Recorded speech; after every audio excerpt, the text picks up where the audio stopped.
የህወሓት አዛዥ በኤርትራ ጦር ተገደለ። ጽምዶ ፈርሷል። ልዩ ሰበር መረጃ ከትግራይ ደርሶናል፣ በዝርዝር ይቀርባል። የአብን ሊቀመንበር በለጠ ሞላ የተናገሩት ንግግር እጅጉን አወዛጋቢ ሆነዋል። በቆይታችን እናቀርበዋለን።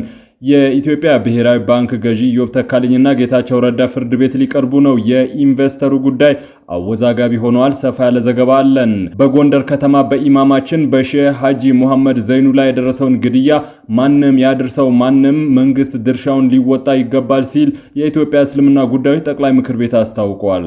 ክቡራትና ክቡራን የጥበብ ሚዲያ ቤተሰቦች በሰዓቱ ቆይታችን እነዚህንና ሌሎችንም ሀገር አቀፍ ቀጠናዊና ዓለም አቀፍ መረጃዎችን በዝርዝር ወደ እናንተ እናቀርባለን። ለቤቱ አዲስ የሆናችሁ ሰብስክራይብ በማድረግ የደወል ምልክቷን በማብራት የቤቱ አባል ትሆኑ ዘንድ በታላቅ ትህትና እንጋብዛለን። በቅድሚያም የዕለቱን የቢዝነስ ዘገባዎች አስቀድመን ወደ ዝርዝር ዘገባዎቹ እናልፋለን።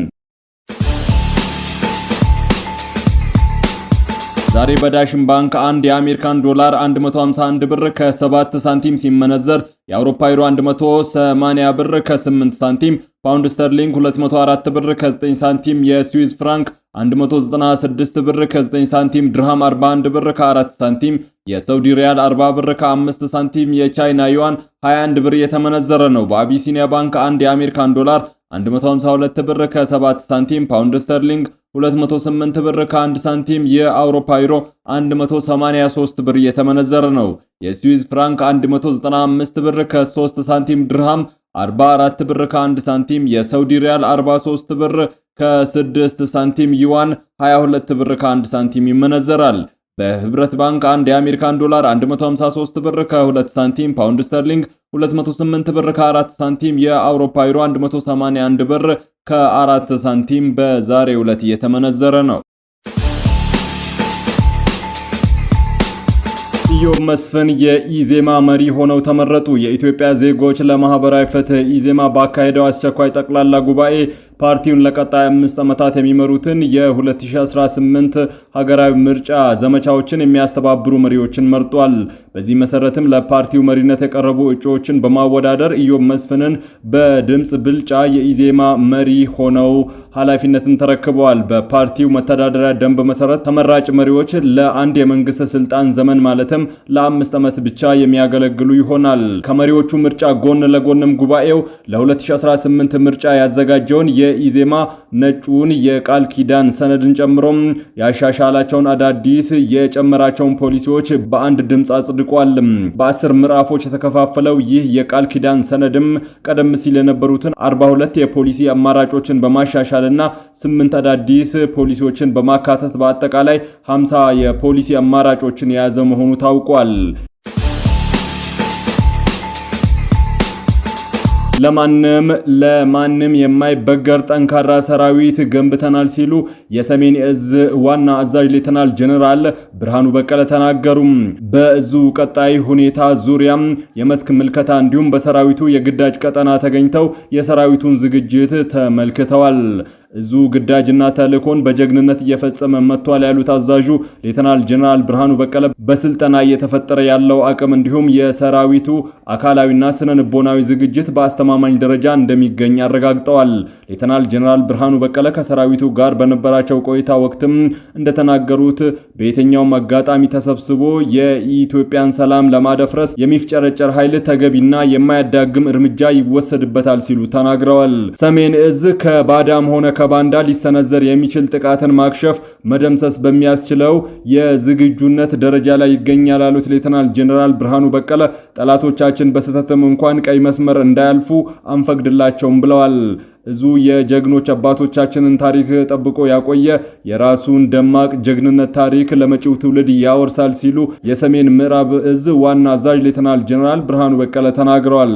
ሌተናል ጀነራል ብርሃኑ በቀለ አክለውም ከታሪካዊ ጠላቶቻችን ጋር በማበር ኢትዮጵያን ለመተንኮስ ማሰብ ከባድ ዋጋ የሚያስከፍል የተሳሳተ ስሌት መሆኑን አንስተው ጠላቶቻችንም ይህንን በሚገባ ያውቁታል ሲሉ ተናግረዋል። ተደራራቢ ግዳጅ የመፈጸም አቅማቸው ከዘመኑ ጋር እየዘመነ መጥቷል ያሉት ዋና አዛዡ ባንዳው ከታሪካዊ ጠላቶቻችን የተቀበለውን ኢትዮጵያን የማተራመስ ተልእኮና ትስስር በሰራዊታችን ጠንካራ ክንድ ይበጣጠሳል፣ በመስዋዕትነታችን የሀገራችን ሰላም ይረጋገጣል ሲሉ ተናግረዋል።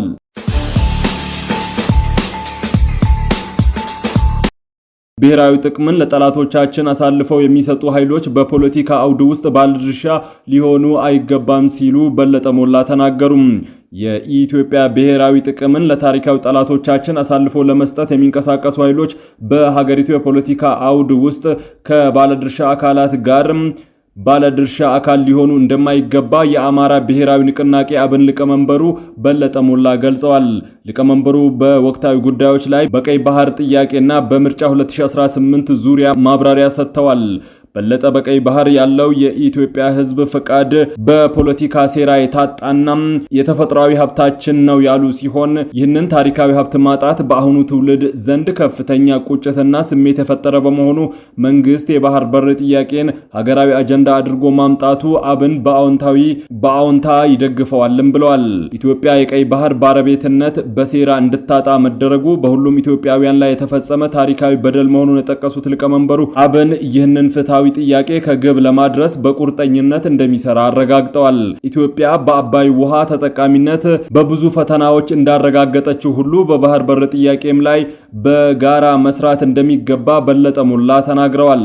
ታሪካዊ ጠላቶቻችን የኢትዮጵያን ልማት ጥረት እንዲያደናቅፉ ሌት ተቀን ቢሰሩም ኢትዮጵያውያን ሴራውን በጽናት ሊመክቱ እንደሚገባ ገልጸዋል።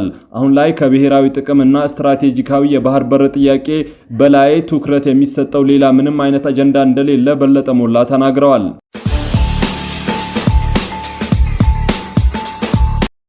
በጎንደር ከተማ በኢማማችን በሼህ ሀጂ መሐመድ ዘይኑ ላይ የደረሰውን ግድያ ማንም ያድርሰው ማንም መንግስት ድርሻውን ሊወጣ ይገባል ሲል የኢትዮጵያ እስልምና ጉዳዮች ከፍተኛ ምክር ቤት አስታወቀ። ከከተማ መሃል ላይ መስጂድ ሰግዶ በንጹህ ልብ በጾመ አንጀቱ ቀኑን አሳልፎ ለጌታው ምስጋና ለማቅረብ መስጂድ ገብቶ ወደ ቤቱ የሚመለስን የከተማው ትልቅ ሼህ ላይ ለተፈጸመው አስነዋሪ ተግባር ህዝባችን ላይ ለሚደርሰው በደል ፍትህ እንፈልጋለን ብለዋል። መንግስት በንጹሃን ላይ እየደረሰ ያለውን አስነዋሪ ተግባር በየትኛውም ሰው ሆነ የሰው ልጅ ሁሉ የሚደርሰውን የሰብአዊ መገለጫ ያልሆኑ ተግባራትን ሊያስቆም ግዴታ እንደሆነ ገልጾም ጥበቃና ከለላ ሊያደርግ ይገባል ሲል ገልጿል። በተለይም እንደ ሃይማኖት አባቶች ህዝብን ከፈጣሪ ጋር የሚያስተሳስሩ ሰላምና አብሮነትን የሚሰብኩ የእምነት መሪዎችን ማጣት ታላቅ ክስረትና ከሀገር መፍረስ ጋር የሚነጻጸር እኩይ ተግባር እንደሆነ አጽንኦት ሰጥቶታል።